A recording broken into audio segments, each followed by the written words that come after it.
I'm here with actor Tyrone Marshall Brown, who Yes. later this season will be starring on Power. But before we talk about that role and that experience, let's talk a little bit about when you first decided you wanted to become an actor. Uh, I feel like the seed was planted years before I even walked into an audition, to be honest with you. I was born in Philadelphia. I was a strange child. I had a lot of energy, a lot of pent up energy. And so I would make up characters. I'd make up characters, I'd do impersonations of people, of different actors, Jim Carrey, Chris Tucker. Nice. And yeah, and I remember specifically, I was kind of a bad child. I remember being in elementary school, being mischievous, and coming home. I was going to say mischievous sounds a little Yeah, less, it sounds a little less, politically correct. A little more PC. Yeah, Exactly. Yeah. And I remember coming home, after getting in trouble at school. School called my house, and I was told that I was gonna get in trouble when I got home. When my grandfather got home. So I remember looking out the window and seeing him pull up, and then being scared. So I faked like I was sleeping, and it worked. Yeah. He came into the room, looked at me, and I just made sure I was natural as possible, and it worked. And I was like, oh, this is interesting. Yeah. And slowly and surely, I made sure I used it for good versus bad. I'd make people laugh over the years. And You're stuff. like after I got out of jail. For Yeah, exactly. parent Yeah, jail or grandparent jail, whatever you want to call it. it could go that way. But yeah, I really started honing in on using it for good and making people smile and laugh and stuff. And then I didn't really do anything with it though. It wasn't until I was in high school that I took up swing chorus, which is dancing and singing, and it's theatrical. Yeah. Not necessarily acting for say off a script, but it was enough for me to catch the bug, I guess. Were you into sports in high school? Because a lot Yeah. of the times I find the actors who either get injured in sports end up going to acting or have done both. And Yeah. it's a very common thread. Well, funny enough, I was into sports. I played football most of my high school, middle school, elementary school career, if you can call it that. And so where I went to high school, where I grew up at was a big football town. And our coach in high school was the most winningest coach in Pennsylvania. I think he still has a record. And Pennsylvania's a pretty big football state. Yeah. And so there's so much pressure to play football in school growing up. You want to play for George Curry. That was like the thing. And so theater wasn't really feasible in my mind. Right. I did like Odyssey of the Mind, which is similar to it. You use some acting tactics and stuff. But swing course is the closest thing I could do and still do football. And I guess a football story. I guess there was a crux for me with sports and acting when I was getting recruited by a few small colleges. I remember being in those meetings and just zoning out as a coach was talking to me about why I should go there. And all I could think about was the last movie I saw, or one of the latest movies I saw with Denzel or something like that, Yeah. And just sitting there mesmerized, thinking about, the different actions he was taking and the different monologues he would perform in the movies, and just sitting there thinking to myself, I know there's something inside of me that wants to scream. It wants to yell at someone that's I guess antagonizing the weaker. Right. There's something inside of me that wanted to give voice to the voiceless, and at that moment, that's when I really realized that I think I knew my path was, and it helped me. I think it was actually right before that, my junior year. What really helped propel that for me was one of my English teachers. He assigned all of us a project. We had to do a career project, and we had to pick a topic or pick a career that we wanted to do. We could see ourselves doing for the rest of our lives, and then perform it or write an essay and do a collage and present it in front of a board of advisors. And mine I picked was acting, and he said, "Come on, be realistic. Pick a different one." And he made me change it. Yeah. So right then and there, I was like, okay, I'm going to be an actor. Yeah. That was it. And so then you blew off football, and then when you went to college, you studied acting. No. So yeah, I kind of blew off football. I got accepted to a private school to play football, and I was going to do psychology there.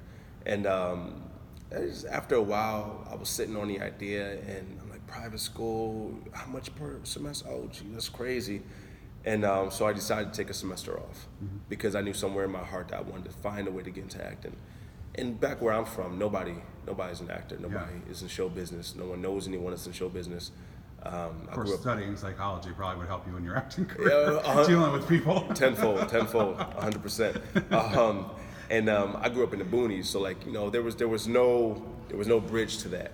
And so I took the first college semester off, and I worked 2 jobs, CVS Pharmacy and Applebee's, and I was trying to figure out a way to get into acting. I would go online on the internet to see if I can reach out to an agent, manager, whatever. No acting experience, whatsoever. And I remember there was a time where things became really tough in my household because I was the oldest. I was the first one to graduate high school, and so my parents, my dad grew up a farmer. He didn't know any better. He just thought I was being lazy. I wasn't going to college. So I'm like, okay, cool. I'll move out so you guys don't have to worry about me. It's that whole thing. Parents don't understand it. And so I did, not on bad terms. I love my parents to death, to life actually.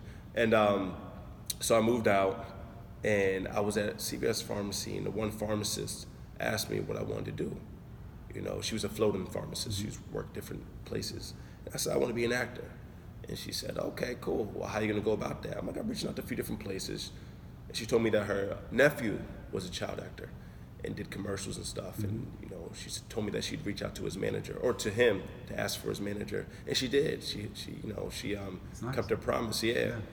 And so I called them. They told me, send a picture, resume. I had a horrible headshot back then, and my resume was swing chorus, And at the time I had braces, and they said it's going to be really hard to get an adult actor work with braces, so let us know when they come off.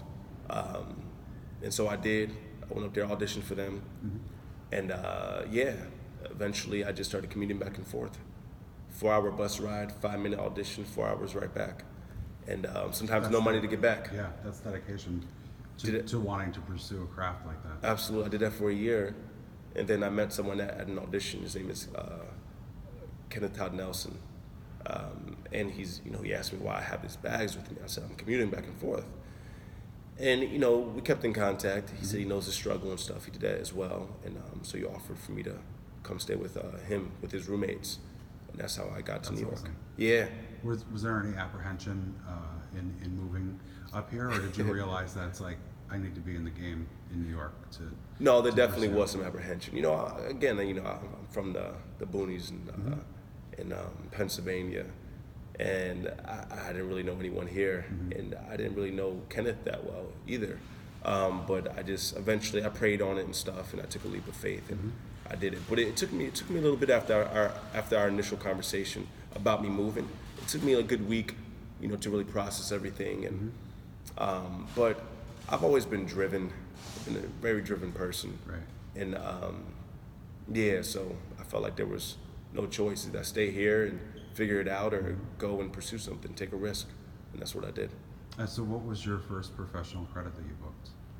My first professional gig was a voiceover gig for Amped Mobile. Okay. Yeah, long since gone. Yeah, I was gonna. Yeah.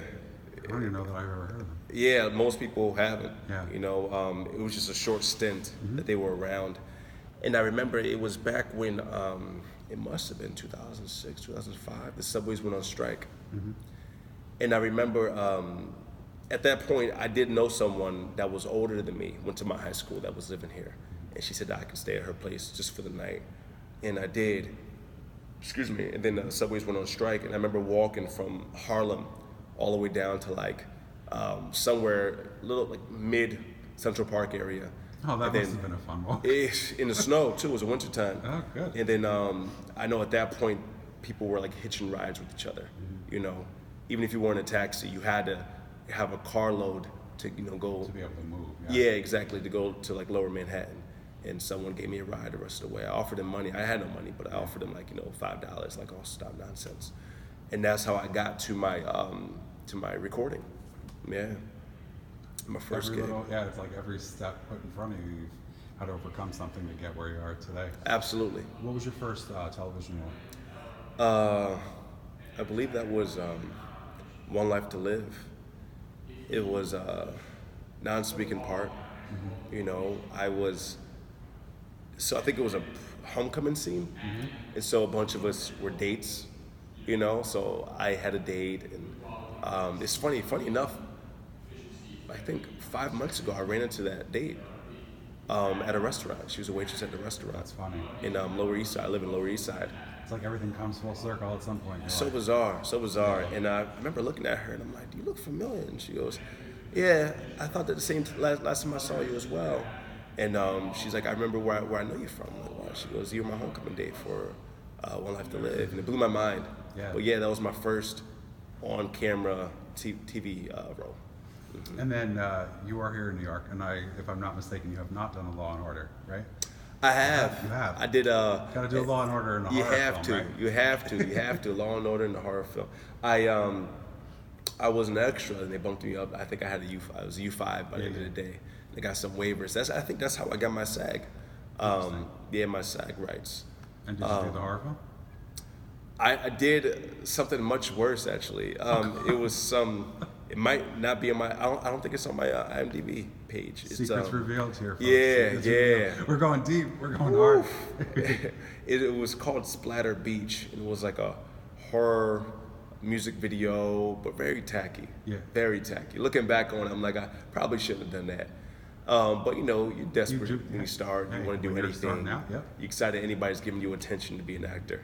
And you never know what person you could meet on a set that leads to something else. It's all Exactly, about yeah. networking in this business. So. Yeah, yeah. And funny enough, I'm actually in the works of possibly executive producing a horror short and starring in a horror short. Oh, interesting. And you're gonna star in it too? Yeah, That'll yeah, be fun. yeah, yeah. And it's cool. It's much less tacky, and it's kind of like a psychological thriller, Yeah. man versus man, and it The has horror films have come a long way, anyways. Yeah, exactly, You exactly. can have a little more than blood and guts, right? Yeah, yeah, yeah, exactly. So I'm excited about that. We're still in the works. Meeting tomorrow. So, what was your first primetime network show that you were on?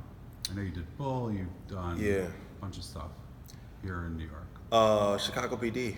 Yeah. I think that was my first. That was my first guest star. Role. Yeah. Yeah. Good show to be on. Yeah, great show to be on. The cast was lovely, Mm-hmm. so sweet. Everybody was very helpful. That's you know, awesome. it was interesting because it was my first guest star, and so I finally got a taste of like network TV and the moving parts behind it. Mm-hmm. And I remember I think it was the script supervisor. You know, she told me, she's like, "None of us want you to leave. We Yeah, wish you would have that's booked awesome. like a bigger role." You know. Yeah. And that's always a good feeling when that happens, because I've been on the other side of that too. Not where someone they blatantly can't- told me, I was but gonna say where they can't get you out. yeah, exactly. But where you can feel it, you know, you can feel when you're not on. You They have know. a very good track record of tapping new talent who is Mm-hmm. extremely, extremely talented. There's a couple people who I've jotted down, like, oh, I got to look into them. Yeah. Try and book them. Yeah, so that's great that you were on that. And then you come back to New York and you did Bull and you did a number Mm-hmm. of other things. Bull, The Affair. Yeah. Yeah. It's been interesting. Yeah. Been fun. And you've done a bunch of film roles as well. Do you find one easier to work in than the other? Is film easier because less shooting pages? That's a great question, actually. I think it all depends on the role, the writing, the team, the director, the castmates. I just filmed FBI, a guest star on FBI. I Fantastic. finished last week. Thank you. Friday was my last day. And that'll air in 2018, or will it push all the way to 2019?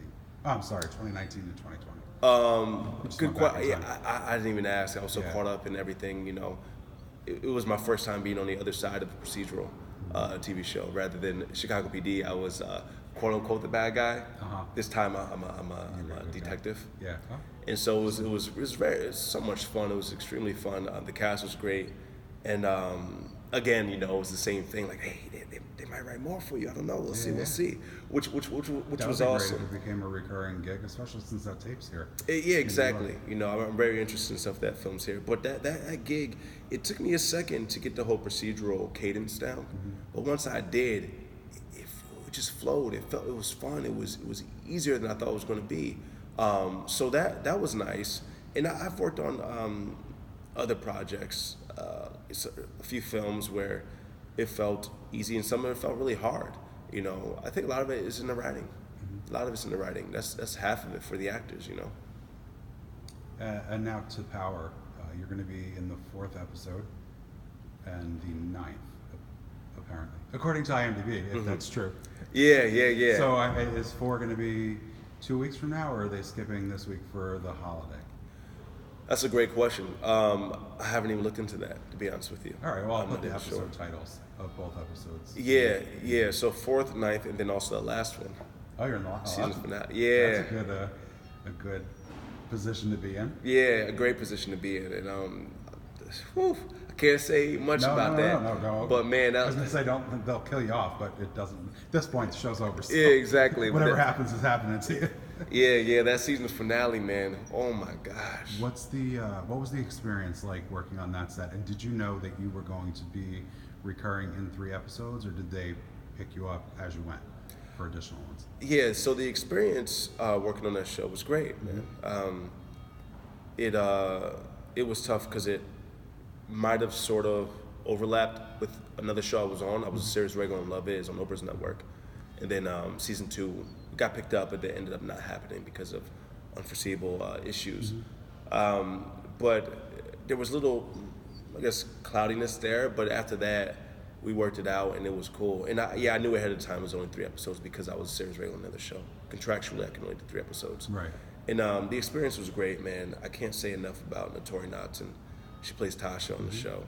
She's become one of my best friends, one of my great friends. And it's funny, we met each other like about 11 years ago at a McDonald's commercial audition. And we would see each other in Hell's Kitchen. She was doing Broadway and stuff. And, and we'd catch up. Yeah, hairspray. Yeah. So we'd catch up here and there and stuff. And then we kind of went our separate ways. You know, she took off to LA, did movies and stuff, and I was doing my thing. And then we reconnected about a year ago. I think it was a year ago, maybe this weekend. Yeah. So last Labor Day weekend, we reconnected, and we picked up right where we left off. Everything was cool, and then I went and auditioned for Power. After I booked it, I told her, "Hey, I'm on Power." That's She was so excited. Yeah, I can only imagine. Yeah. So it was cool. She really helped me out. You mentioned Love Is. I can only imagine how excited you were to get a series regular role especially on that network. Yeah. So where did you film that? And most of our principal photography was down in Georgia, in Atlanta, Fayetteville. I think that's where all their shows tape, actually, isn't it? Most of them? I think a decent Queen amount. Sugar and Well, Queen Sugar, I think a lot of that's in New Orleans. Oh, interesting. Yeah. Keep proving me wrong every time. Yeah, no, it's all good, brother. It's all good. I'm pretty sure. Yeah. But so we did some, most of the pilot, or a lot of the pilot we did in LA, and then we did the rest of our principal photography down in Atlanta. Since it was your first series regular role, did you feel an extra weight on your shoulders that you had to carry this ensemble cast? Yes and no. Or be part of the ensemble and have a bigger responsibility than just a recurring or guest star? Yeah. I think there was extra pressure to make sure I really cross my T's and dot my I's, in the homework process and everything. And it was very eye-opening, being a series regular for the first time after 13 years of, cracking at this, in this business. It just goes to show you can't give up because you don't know when you're going to be knocking on the right casting director's door for the right project. Yeah, absolutely. And I think for me, what helped me relieve the pressure was understanding what's mine is mine. So I was meant to have that role for whatever reason. Regardless of what happens with it, there's always life lessons to be learned. And so so I feel like that helped relieve pressure. I'm understanding that I'm definitely I'm in the right place.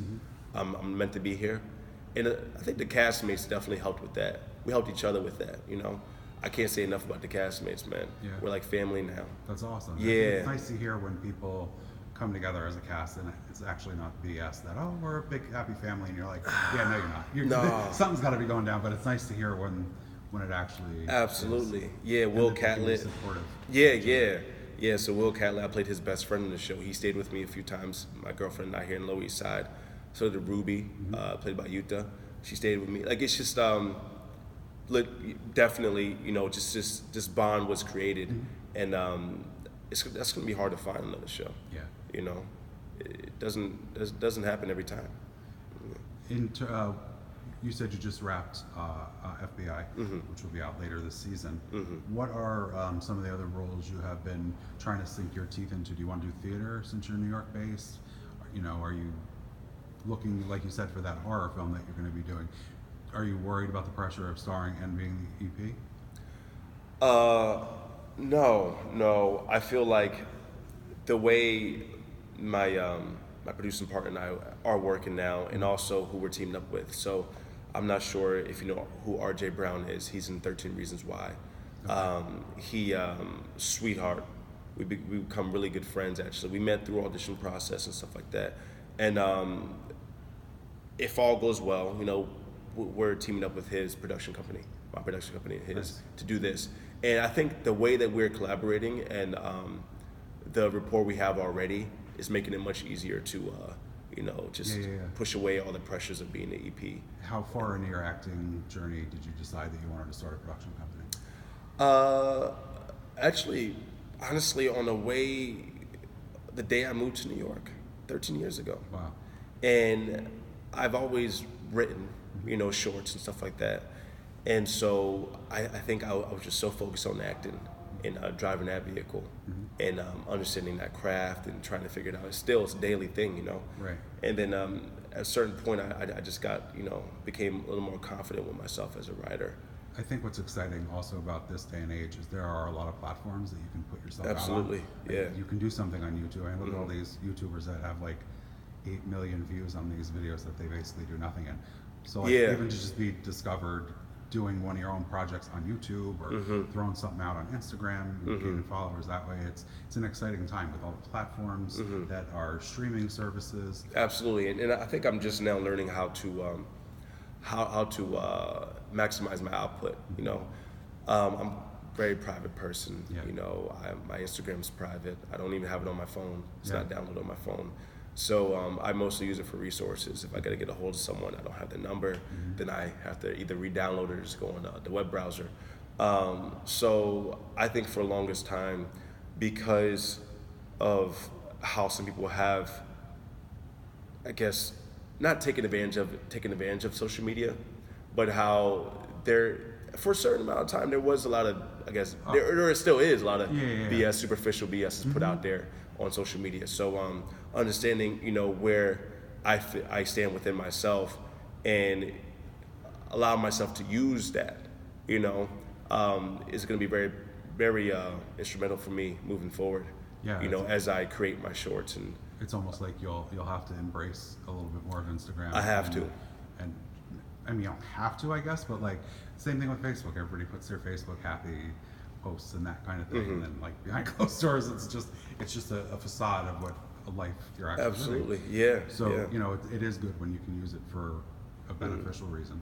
Absolutely, and YouTube, I feel like will be huge. People have TV shows on YouTube. Absolutely. And, like huge people are doing Yeah. TV shows on YouTube. Yeah, absolutely. So for me, when I do shorts, especially depending on the genre, the content, the first thing foremost is film festivals and stuff like that.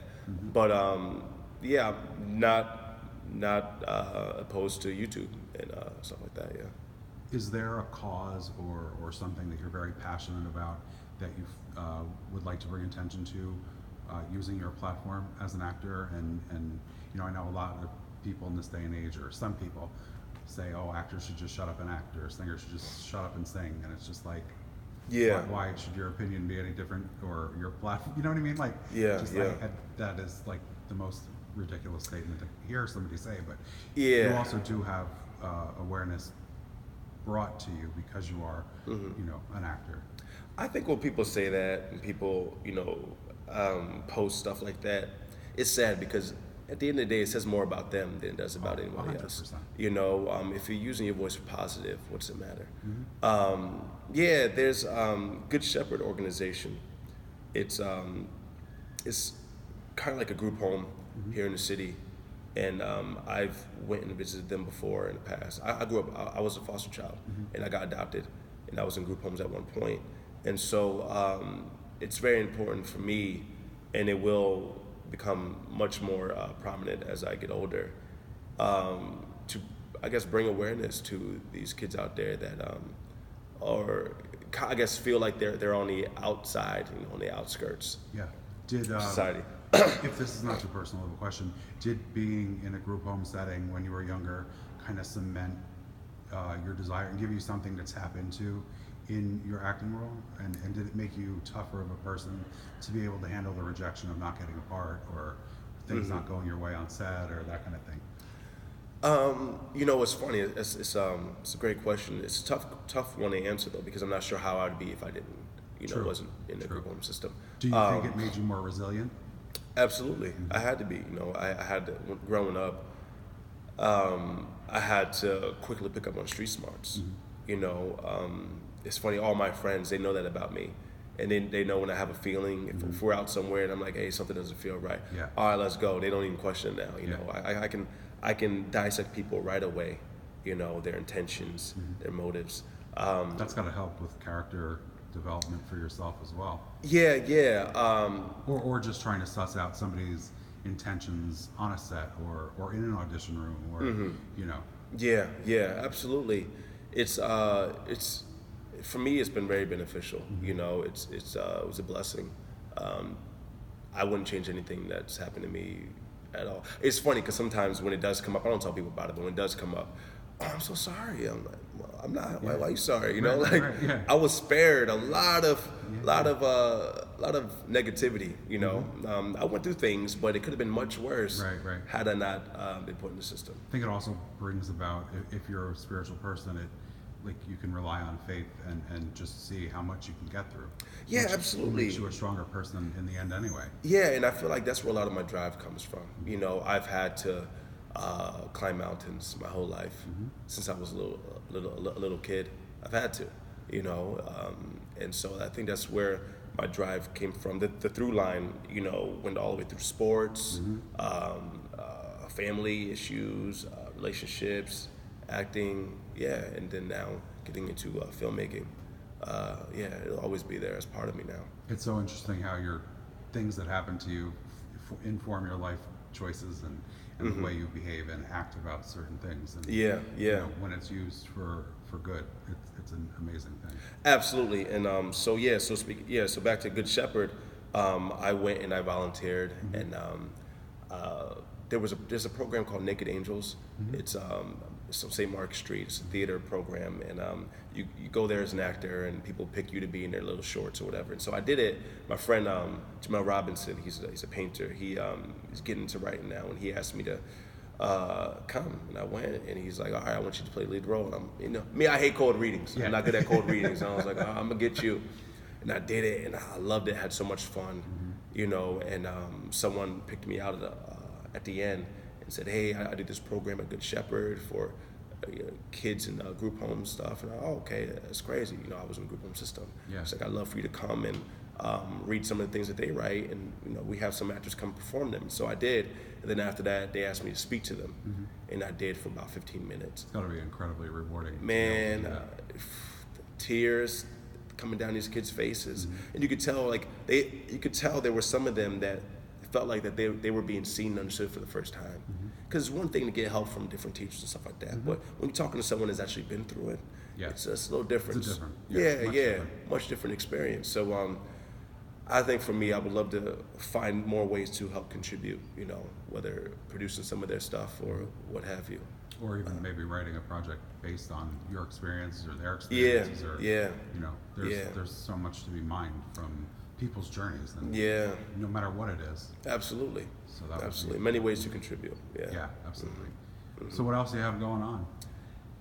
I love that you worded that way, because sometimes people say, so what can we see you in next? No, never ask that, because it doesn't matter. And so my answer always to that is hopefully walking in a brighter light than the first time you saw me. And I think that's the best answer I could ever give. And then I'll go into projects. But other than that, man, I'm just focusing on writing and Craft, man. For me, it's all about craft and story, and I'm possibly going to audition for a few different drama programs. Yeah, it's good. It's gonna be Here in the city, or yeah, in some way, which will be quite that'll interesting. just- Yeah, exactly. You know, to it's like really launch you in a different trajectory in terms of Yeah. different opportunities. yeah, absolutely. You know, and it's, right now there's some momentum with acting for me, but I just have something going on in my soul that's telling me to go keep seeking, and so I'm feeling like that's the direction I'm taking life right now. Is yeah. If you feel it, then you got to do it, right? Exactly. You know, I'm young. You know, I'm young. 3 years. Okay, cool. That's fine. And just you know, go from there. Yeah. So yeah, that and possibly moving soon. You know, training, fitness, trying to get my health back on track or on track. Do you feel that as a pressure to be, as you know, being a performer, that you always have to constantly, oh, my body's gonna look like this, or my body's gonna look like that. I can't eat this. Yeah. For me, it's less about what my body looks like and more about how I feel internally. You know, because you know, I grew up an athlete. Aesthetically, things might look, you know, intact, but sometimes I'm like, I'm breathing heavy for no day. Hold up, did I sneeze? Now I'm breathing heavy. Wait a second, hold up, you know. And so I'm like, okay, cool, you know, time to get back in the boxing or something like that, you know. So yeah, and yeah, that's about it, man. Just writing and producing these things that are in my heart. Yeah. What genre are you most comfortable in terms of comedy or drama or action or that kind of thing? I love drama. Yeah, I love drama. That was literally what I was going to judge you and say, Yeah. because you seem very serious but very Yeah. open at the same time. Yeah. It's funny because a lot of people, because you know, I'm a Gemini, so there's that Yeah. crazy, silly, goofy side, and then there's that, you know, that side like, hey, what's up, bro? You good? You know? Yeah. And it's a lot of people assume comedy. Oh my gosh, you should just stand up comedy. And I definitely see that, but I love a good drama. Comedy's not easy to do. You It's gotta not. really It's have timing. much harder. Yeah. Much harder. People, you know, people don't think that. People just assume, Yeah. oh, you're just making people laugh. they assume if you got a funny personality, you know, you're good to go. Nah, not always the case. Funny to your friends and to strangers is not translating all the time Exactly. to a Yeah. television show or a project. So Yeah. That's the I have no truth. doubt if you are interested in that, you'll conquer it and kill it. Appreciate that. I appreciate that. Yeah, I mean, possibilities are endless, you know. So we'll see. I'm excited. And that is a perfect way to end this. It's Yeah. been an absolute pleasure. Thank you. I appreciate speaking it. with you, and Thank you hope so to do it much. again soon. Likewise. It's been my pleasure, man. Thank you. Thanks. Yep.